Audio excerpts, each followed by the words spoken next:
በተደጋጋሚ ሌሎች ግሬድ ሌቭሎች ላይ ምን ብለን ያያየን ነበር ፖፑሌሽን ግሮዝ ሪሶርስ ላይ ጫና ያሳድራል ለጤና ለማህበረሰቡ አገልግሎት ለትምህርት ለእንደዚህ ነገር ላይ በጣም ፖፑሌሽኑ በጣም የሚያድገው ከሆነ የፖፑሌሽን ኢንፍራስትራክቸሮች ላይ በጣም ጫና ያሳድራል እያለ ነበር ግን ልክ ነው ብላችሁ ታስባላችሁ ማለት ፖፑሌሽን ግሮዝ የድህነት ምንጭ ነው ፖፑሌሽን ግሮዝ የድህነት ምንጭ ነው ማለት በጣም ህዝብ ቁጥር በጣም የሚያድግባት ሀገር ለድህነት ትጋለጣለች በህዝብ ቁጥር በማደጉ ምክንያት ምን ነው የምታስቡት ወይስ የህዝብ ቁጥር ማደግ የሚመጣው ከድህነት ነው ራሱ መጀመሪያ ድሃ የሆነ ሀገር ነው ህዝብ ቁጥር የሚያድግበት ወይስ ህዝብ ቁጥሩ በጣም በፍጥነት ያደገበት ሀገር ነው ድሃ የሚሆነው ኮዝና ኢፌክቱ የትኛው ነው ምን ብላችሁ ነው የምታስቡት ሶ በዚህ አሁን ቀጥሎ በምናየው ቻፕተር ላይ ወይም ኢሹስ ኢን ሰስቴናብል ዴቨሎፕመንት 2 ፓርት 2 ነው ፖፑሌሽን ፖሊሲስ ፕሮግራምስ ኤንድ ኢንቫይሮንመንት በሚለው ላይ የምናየው ይሄንንና መሰል ሐሳቦችን ሶ ቻፕተሩን ስንጨርስ እነዚህ ነገሮች ሃንድል አድርገን ነው የሚሆነው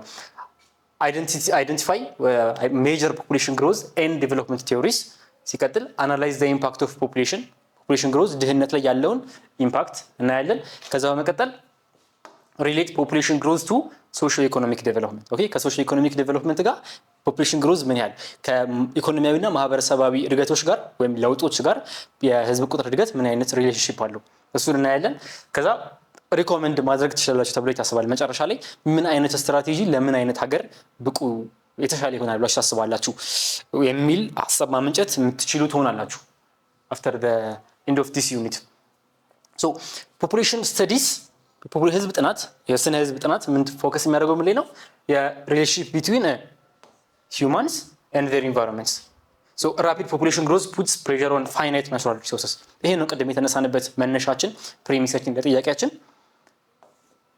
population growth የድህነትን ያመጣል ነው የሚለው እዚህ ጋር rapid population growth ናቹራል ሪሶርሶች ላይ ጫና ያሳድራል ሶ ኢምፕሊኬሽኑ ምንድነው ጫና ማሳደሩ የተፈጥሮ ሀብቶች ላይ ጫና ማሳደሩ ወደ ድህነት ይመራል አንድን ሀገር ህዝብ ቁጥር ጭማሪ ወደ ድህነት አንድን ሀገር ይመራታል እንደዚህ ነው እያልን ያለ ነው ወይስ አይደለም የሚለው እናያለን so high growth is often linked with poverty እቺ ነች ነጥባችን ከድህነት ጋር ይገናኛል ከፍተኛ የህዝብ ቁጥር ከድህነት ጋር ይገናኛል ወይስ አይገናኝም እሱም በኋላ ላይ ምን መልሰው ይሆናል እሱ የተለያዩ ስኩል ኦፍ ቶቶች አሉ እነሱን እያየን በደንብ ሐሳቡን ለማየት እንሞክራለን environmental degradation in developing nations poverty ይፈጥራል እሱ ብቻ አይደለም environmental degradation ወይም የውሃ የአፈር የአየር ንብረት እንደዚህ ነገሮችን እንዲበከሉ degraded እንዲሆኑ እንዲበላሹ ያደርጋል ማን ከፍተኛ የሆነ የህዝብ ቁጥር እድገት so international cooperation አለ international cooperation ማለት እነዚህ ጉዳዮች ላይ ዓለም አቀፍ ትብብር ኖሮ መስራት ማለት ነው so ዓለም አቀፍ ትብብር ኖሮ መስራት ስንል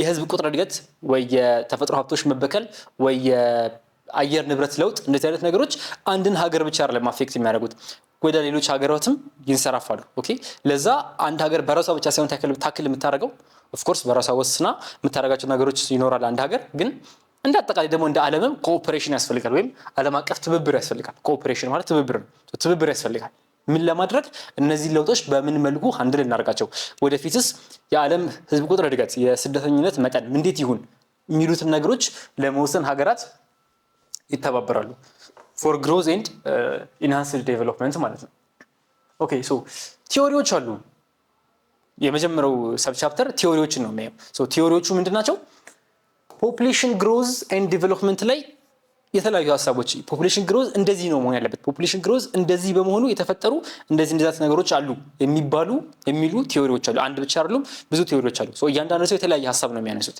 አንዳንድ ጊዜም ተቃራኒ ሐሳብ ነው የሚያነሱት ሶ ሰብ ቻፕተሩን ስንጨርስ the theories on population growth and development ስንጨርስ you will be able to explain the population growth and development population growth የህዝብ ቁጥር እድገትና ዴቨሎፕመንትን ምንድነው ሪሌሽንሺፓቸው የሚለው ሶ እና ቲዮሪያቸው ያንዳንዱ ቲዮሪ ስለ ሁለቱ ነገሮች በፖፑሌሽን ግሮዝ እና በዴቨሎፕመንት ማለት ያለውን ሪሌሽንሺፕ እንዴት ነው የሚያየው ያንዳንዱ ቲዮሪ የሚለውን አንደርስታንድ ታረጋላችሁ ሆፕፉሊ ለማንኛውም ፈተና ለራሳችሁ አንደርስታንዲንግ ብቁ ይሆናል ለእናንተ በቂ ያደርጋችኋል ብለን እናስባለን ስንጨርስ ማለት ነው ሶ የመጀመር ቲዮሪዎቹ ሁለት አይነት ናቸው ኮንሰርቫቲቭ ቲዮሪ የሚባሉ አሉ የመጀመሪያው ኮንሰርቫቲቭ ቲዮሪ ነው እሱን ነው ከዛ ራዲካል ቲዮሪ የሚባሉ አሉ ለብቻቸው እናያቸዋለን ከኮንሰርቫቲቭ ቲዮሪ ስንጀምር ከኮንሰርቫቲቭ ቲዮሪ ውስጥ አንደኛው እና ዋነኛው በጣም ዋነኛው ማልቱዚያን ቲዮሪ ነው ሶ ቶማስ ማልተስ የሚባል ሰውዬ ነበረ ዋና ሐሳቡ ባጭሩ ስነግራችሁ ምንድነው የዓለም ህዝብ ቁጥር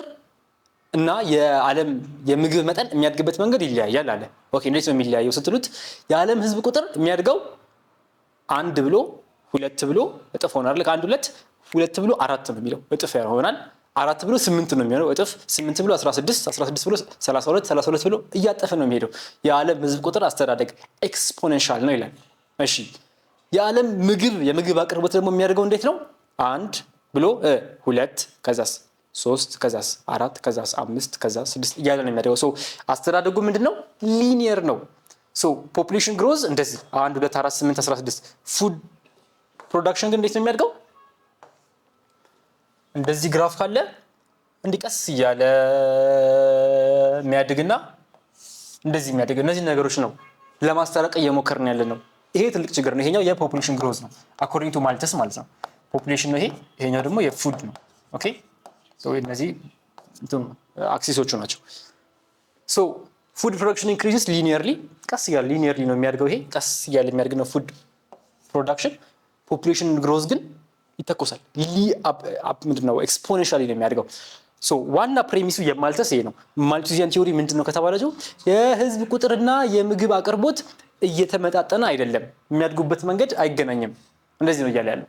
ሶ ምን ይሁን ታዲያ ስትሉት ቼክ ማድረግ አለብን ነው የሚለው። ቼክ ማድረግ ማለት ማረጋገጥ ነው። ሌላኛው ትርጉሙ ደግሞ ቼክ ማድረግ ማለት ትንሽ መገደብ ማለት ነው። ያ መያዝ ማለት ነው። ቼክ ዳም ይባላል።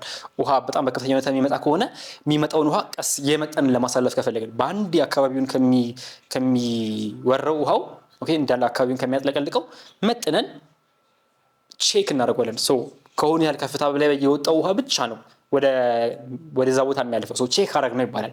ቼክ ዳም የሚባለው ስለዛ ነው፣ ወይም የቼክ ግድብ እንደማለት ነው። ሁለት አይነት ቼኮችን ፕሮፖዝ ያደርጋል። የመጀመሪያው ፕሪቨንቲቭ ቼክ ነው፣ እዚህ ጋር እንዳለው ፕሪቨንቲቭ ቼክ ነው። ሌላኛው ቼክ ደግሞ ፖዚቲቭ ቼክ የሚላቸው ናቸው። ቼክ እናድርግ የሚለው እሱ ምንድነው? ምን ነው እንገድብ የሚለው የህዝብ ቁጥር እድገትን ነው። የህዝብ ቁጥር እድገትን ፕሪቨንቲቭሊ እንዴት ቼክ እናድርገው እንዴት እናስቀረው ብሎ ሲያስብ አንደኛ በፖፑሌሽን ነው። ሰዎች ዘግይተው ነው ማግባት መቻል ያለባቸው ይላል። ሶ ዘግይተው ነው ማግባት ያለባቸው። ዘግይተው የሚያገቡ ከሆነ የሚወልዷቸው ልጆች መጠን ዝቅ ስለሚል ማለት ነው። ሶ እሱ ፕሪቨንቲቭ ቼኩ ነው። ከዛ ደግሞ ፖዚቲቭ ቼክ የሚላቸው አሉ። ፖዚቲቭ ቼክ አንደኛው ጦርነት ነው። ከፍተኛ ጦርነት ከተነሳ አንድ ሀገር ውስጥ በጣም ብዙ ሰው ይሞታል አይደል? ሶ ህዝብ ቁጥሩን ቀነስ ነው ማለት ነው። የቅድም ያስቸገረን እንደዚህ ተተኩሶ ያስቸገረን ህዝብ ቁጥር መቆረጥ እንችላለን ነው ሐሳቡ። ፖዚቲቭ ቼክ ይለዋል ይሄንን። ሌላኛው ረሃብ ነው። ረሃብ የሚነሳ ከሆነ አንድ ሀገር ውስጥ አኮርዲንግ ቱ ማልተስ በቃ ሰላም ሰፈነ ነው። ይሄ ከህዝብ ቁጥር እድገት በጣም ሲሄድ የነበረው ህዝብ ቁጥር እድገት ይገደባል። ለምን? በረሃብ ስለሚያልቅ ህዝቡ። ይሄንን ምንድነው የሚለው? ፖዚቲቭ ቼክ። ፕሪቨንቲቭ ቼክ የሚለው ደግሞ እንዳይፈጠር ጭራሹን ህዝቡ እንዳይወለድ ምን በማድረግ ሌት ሆኖ በማግባት ዘግይቶ በማግባት ዘግይቶ በመወለድ እነዚህ ነገሮች ሃንድል ማድረግ እንችላለን ነው ማልተስ የሚለው። ይሄንን ነው ትልቁ ችግሩ። ምንድነው የተነሳበት ችግር?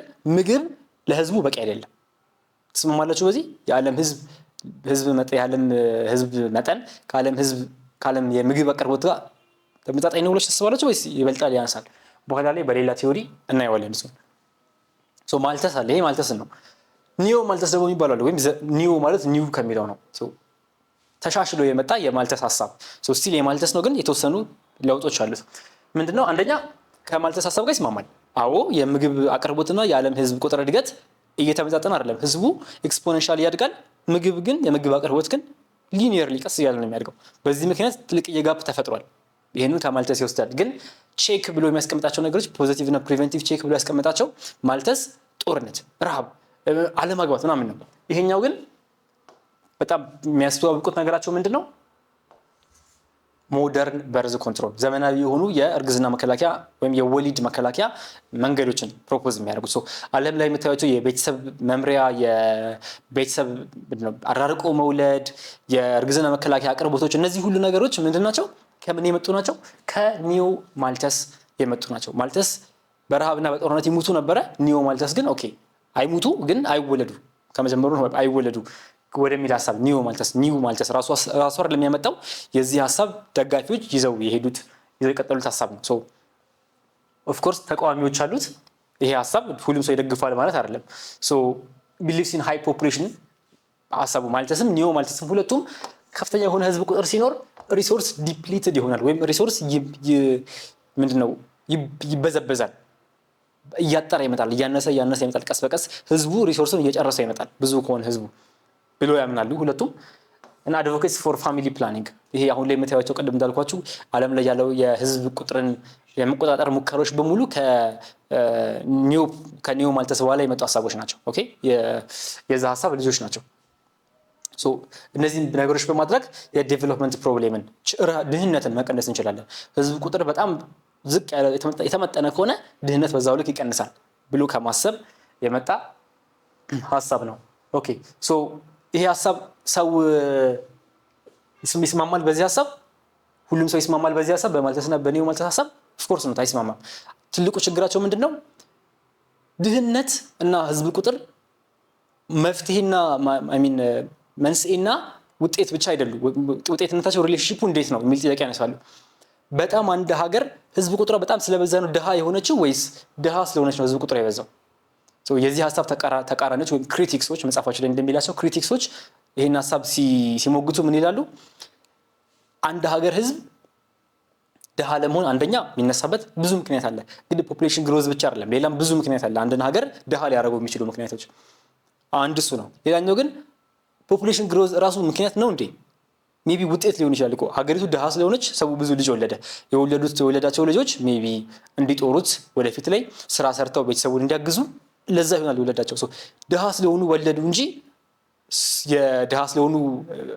ወለዱ እንጂ የወለዷቸው ልጆች ድህነትን አስከተሉ ማለት አይደለም። የወለዷቸው ልጆችማ ሀብትን ለማምጣት ነው እንጂ የወለዷቸው የሚል ክሪቲክሶች አሉ። እንደዚህ አይነት ሀሳቦች ይነሳሉ። ሌላኛው ምንድነው? የዓለም የምግብ መጠን አቅርቦት የሚለው እያደገ ያለው ማልተስ የሚለውና ኒዮ ማልተስ ሊኒየርሊ ነው እያደገ ያለው ነው የሚለው። ሊኒየርሊ ነው እያደገ ያለው ስንል ምን ማለት ነው? ትንሽ ቀስ እያለ ነው የዓለም የምግብ አቅርቦት ቀስ እያለ ነው የሚያድገው። ህዝብ ቁጥሯ ግን በጣም በከፍተኛ ሁኔታ እያደገ ነው። ይሄ ግን በሪሰርች ሲታይ እውነት አይደለም ሁልጊዜም። ለምን ሀገራት እንደውም ከራሳቸው ሁላ አልፈው አሁን ከሚፈልጉት ምግብ አልፈው መጠባበቂያ ምግብ ሁላ ያመርታሉ። ኦኬ ከዘንድሮ በጣም የተረፈ ምግብ አምርተው ለረሃብ ቢከሰት ድርቅ ቢከሰት ብለው ያስቀምጣሉ። ኢቭን ትርፍ እየተመረተ ነው። እንደውም ህዝቡን ከሚችለው የበለጠ እየተመረተ ነው። ማልተስ የተነሳበት መነሻ ይሄኛው ሊኒየርሊ ያድጋል፣ ይሄኛው ደግሞ ኤክስፖኔንሻሊ ያድጋል ብለው የተነሳበት መነሻ ኮምፕሊትሊ ሮንግ ነው ብለው የሚሞግቱ ክሪቲክሶች አሉ ማለት ነው። ማልተስንም ኒዮ ማልተስንም በዚህ መልኩ ክሪቲሳይዝ ይደረጋል። ስለዚህ እስካሁን ባያችሁት ቪዲዮ እንደተማራችሁ ተስፋ አደርጋለሁ። ጥያቄዎች ካላችሁ ኮሜንት ሴክሽን ላይ ማስቀመጥ ትችላላችሁ። ከዛ ባሻገር በቀጣይ ቪዲዮ እስክንገናኝ ድረስ ቴክ ኬር።